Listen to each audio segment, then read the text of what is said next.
Welcome back to another video. Today we're in Burrs Country Park in Bury, Lancashire. So we're going to look at what's left of two old mills and tell you a bit of history about them.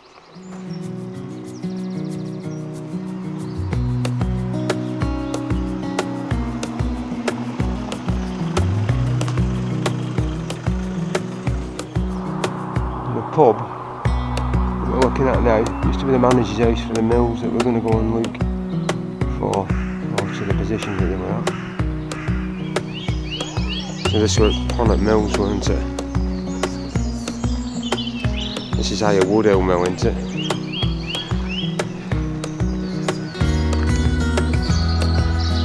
So this is the site of Woodill Mill. I'll drop a map in and you can see it. That's all that's left now of them. Of the mill into the cottages.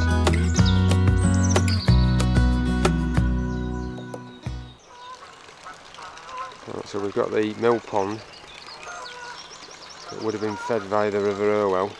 I'm going to go and walk to that after. But this would have fed a water wheel that was here. All that's left now is a water wheel pit.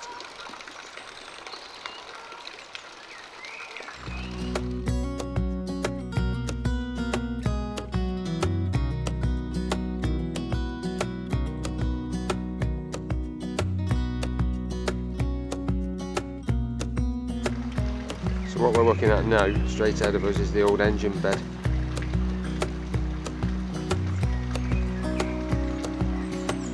And the pit that's fenced off in the distance, that was the site of the old gasometer. I'll take you down there and have a look, see what's left in a minute. And we're going to make our way down there now, towards the old engine bed, and we'll see if we can find the remains of the old chimney.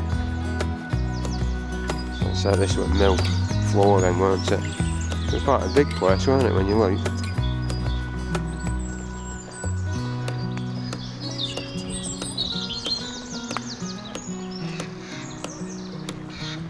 We're down these steps here. It's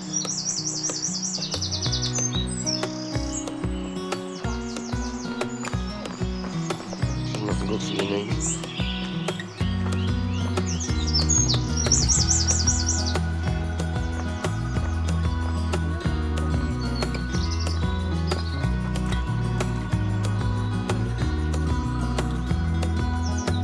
We're now on the site again of Woodill Mill.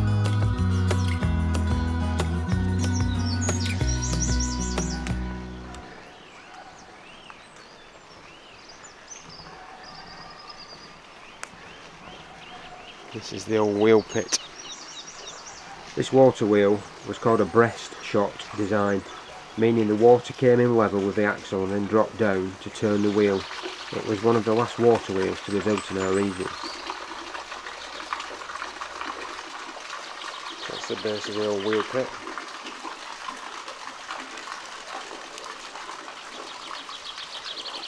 I'm not sure whether that steelwork is actually original or whether it's just been put in to allow the water to run out a lot easier now. I've cut out some stone block. Right, let's go and have a look at this wheel bed. Engine bed.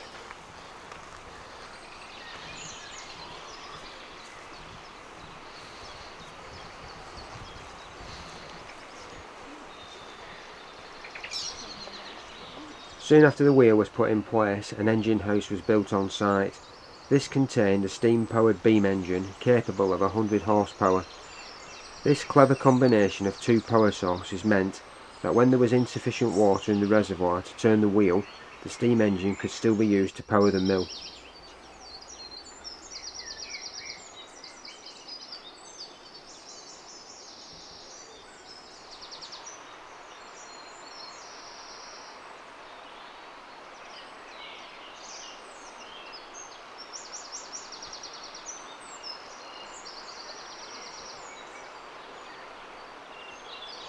There's still an old pipe poking out at the wall. We've got an old steam pipe, or maybe water.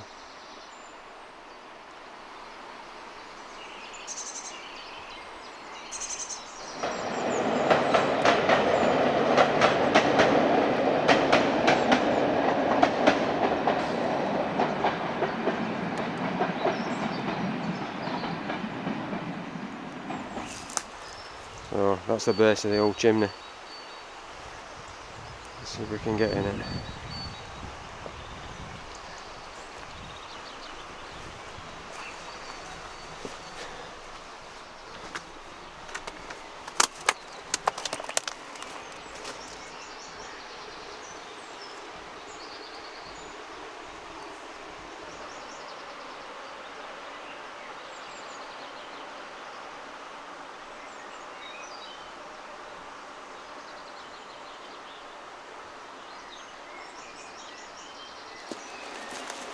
Right, so that base is the chimney and the bricks of the old chimney.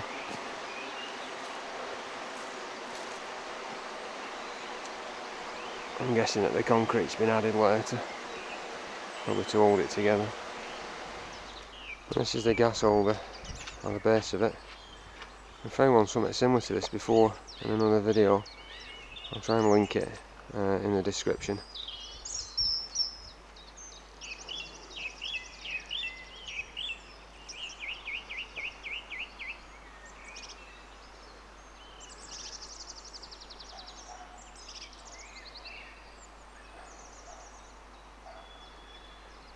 It's still got pipes visible just in the retaining walls. I'm going to explore that wall down there. It looks like it possibly puts the water back in from the mill back into the River Irwell after it's been used. We'll go and take a look.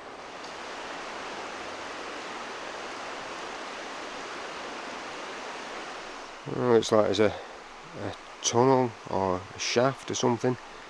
It looks like it goes under the mill. Or maybe it went under the engine bed. I'm not sure. If you know, let us know please. I found an old tunnel under the site of the old mill. I'm not exactly sure what it does or where it went. Looks like it's had a bit of a slip. Some of it's come in. But if you know what it was for, let us know in the comments. One ginger beer bottle I found outside that river. There's nothing underneath of it, is there? No, there's no markers, marks on it or anything.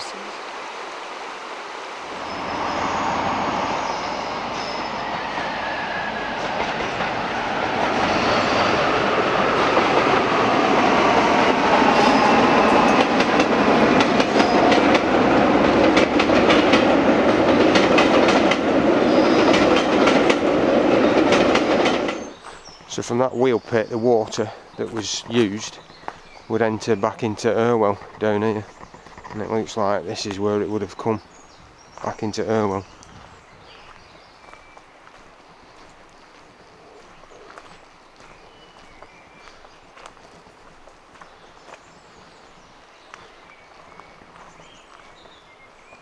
Yeah.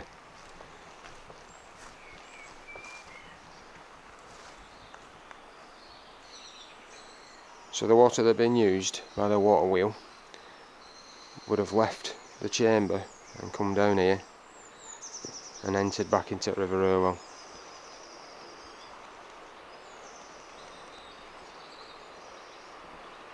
A big old nail. That was just on the floor. Yeah, just there where that. Well, you said the word look metalwork. Yeah. And that's where it would have gone back into Irwell. So they harnessed the water to power the mill and then sent it back into Irwell.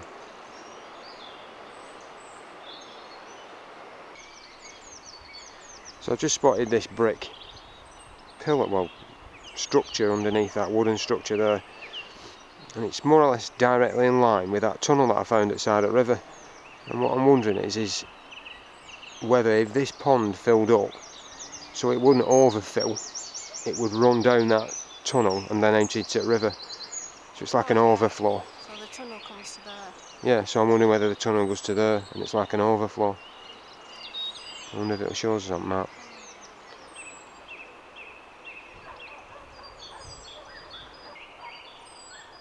Because if you think, they wouldn't want this overflowing, would they? You know, when it was really bad weather. I've seen it Well, you won't know, will you? Because it's always running into that wheel pit. So I take it there's another channel over there for that wheel pit? Yeah, right at back. Yeah. The actual feed for the wheel pit runs along the back of that wall.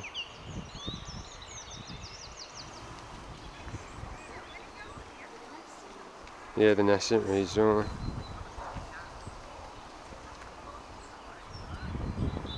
Sun come down. Right guys, watch this stick here. Watch the sicky.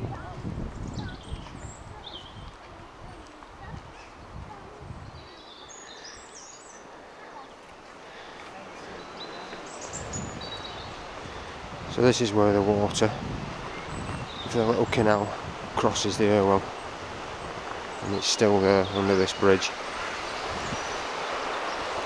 So we're just crossing River Irwell now.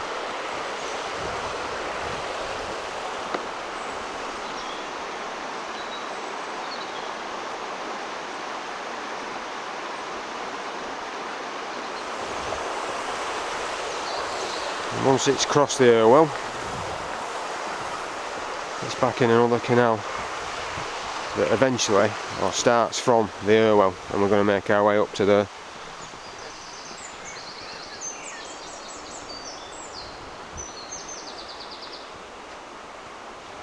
So we're at the spot now where there's a weir that comes off the man-made canal. We'll put a map in now just to show you whereabouts we are. The cottages, which date from the 1860s, were homes for 141 people. There were 28 homes in total. The cottages are now an activity centre.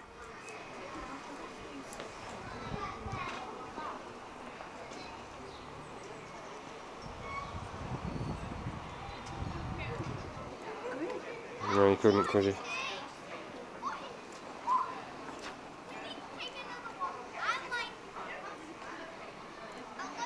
Right, we're now looking at what's called the Bronco.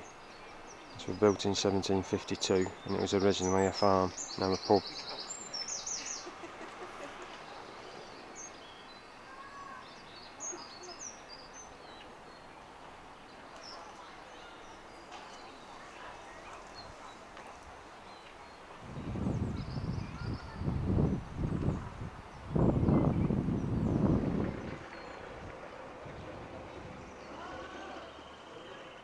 In 1792, a group of entrepreneurs, Peel, Howarth and Yates, built a water-powered spinning mill at Burrs.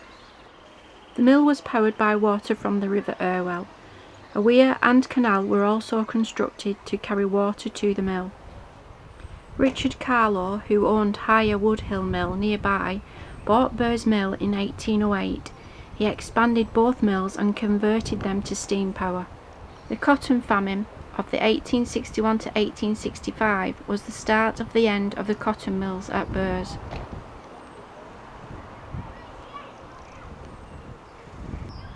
So we're looking at what is called a mill race. In 1870, the Carlow family were facing financial difficulties. They sold both mills to the Yates family, and the mills were converted into making paper by the 1880s. Right, so this bit that we're looking at now is part of the canal system that would have sent water to power this mill and Woodill Mill this morning. So it crossed the River Irwell via an aqueduct, but this goes down into the mill race. So it would have gone down this weir, along here, under that little archway, and then you can see the water pick up again just at the back of the chimney. That would have powered the engines, and then it would have carried on going to fill the mill ponds, and then it started to operate the water wheel at Woodill Mill as well, before it went back into River Irwell. In 1893, it was used for bleaching and dyeing by Samuel Rothwell Limited. Then in the 1920s, it was taken over by Star Bleaching Company. The Great Depression saw the mill close in 1933. The earliest part of the mill was demolished in 1952 and the rest demolished in 1982. Only the workers' cottages and chimney were left.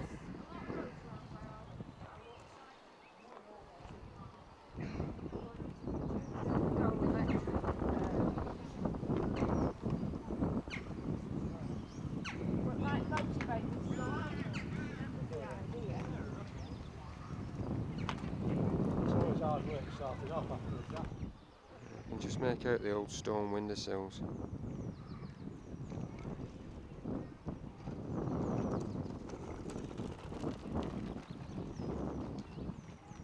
During World War II, Burrs Mill and the other buildings were used as a billet, then they were used to house Italian prisoners of war.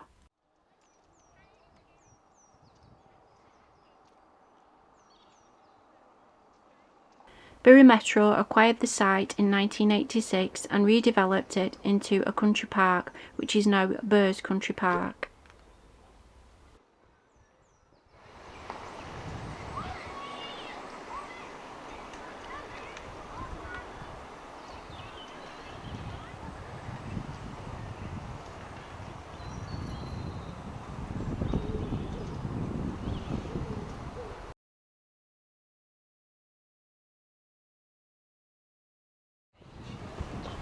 It's got a fair crack in that chimney.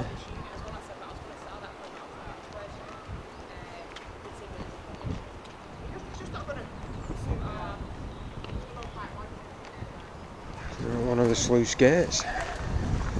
I'm going to head down now, following this canal, and try and find where its source is.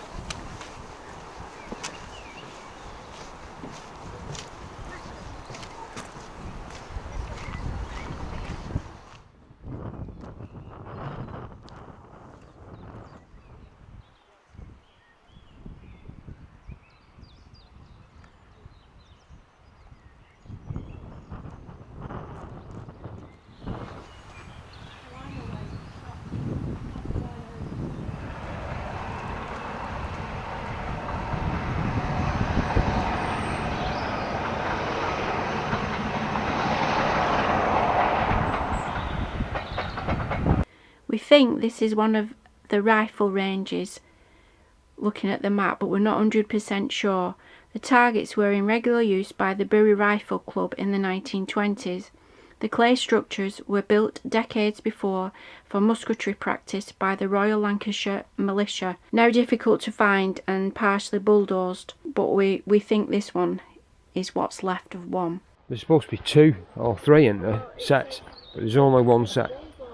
Alright, for the caravan site. So we're thinking that this is the back of it. We might be completely wrong, but we're not 100% sure. But when you look up map, People used to find this spent cases of this. yeah, when you look up map, it does show one of these Near here as more or less on this spot. the other one there. The other one's down onto the railway. I think it says it's been bulldozed. Alright, okay.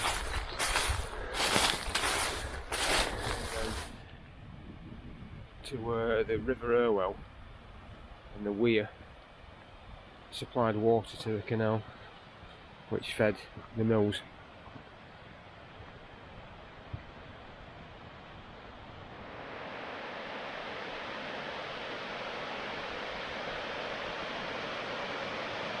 So this is where our water gets sent down that canal that's been built to the 2 mills, and then it ends up back at Irwell again after. And some sluice gate down there, so we can see them. I don't think you can just about make out here where the steel frame is. It's 2 sluice gates that would allow water to go down that man-made canal. But there's only 2 that are actually working. Here would have had a piece of wood in it, and they would have pulled the gate up and locked it up with that piece of wood, with that metal, and it would have dug into the wood. There's another one just a little bit lower down that's still intact, I'll show you.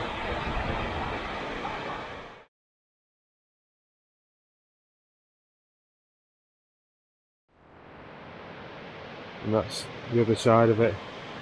So that's water coming from Irwell. Would go down there. For some reason it's blocked off. I don't know whether it's been shut off permanently, but it's usually got water in it. And then that would have taken it down towards the mills at Woodill and Burrs.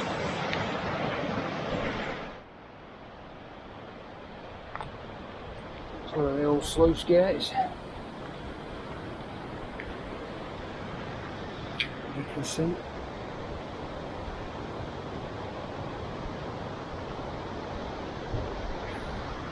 Victorian engineer Sir John Hawkshaw had become a household name. His many works including a section of the London Underground, the docks at Penarth and Holyhead, the Amsterdam Ship Canal and the first Severn Tunnel. His speciality was railway and canal engineering. From 1847 onwards, he was chief engineer to the Lancashire and Yorkshire Railway, and in the 1880s, when the decision was taken to upgrade the Lancashire and Yorkshire Railway's Manchester, Bolton and Bury Canal, he took a close look at the infrastructure of the canal feeder from Burrs to Elton and made a bold decision. He wouldn't mess about buying and cutting local stone at great cost. Instead, he bought in several million of the newly developed Staffordshire Blue engineering bricks from the potteries and applied these to the task in hand. Hawkshaw's most massive work was the heart of Elton, and this is so large that it's almost impossible to view the whole feature from any single point. It carries the canal feeder across the mouth of the valley of the Elton Brook, spanning between Wood Street and Ainsworth Road. It comprises of an aqueduct in the form of a gravity dam. All that's left that is visible is what we're looking at now, which is a section of wall behind Liddell, but you can get a feel for the size of the structure.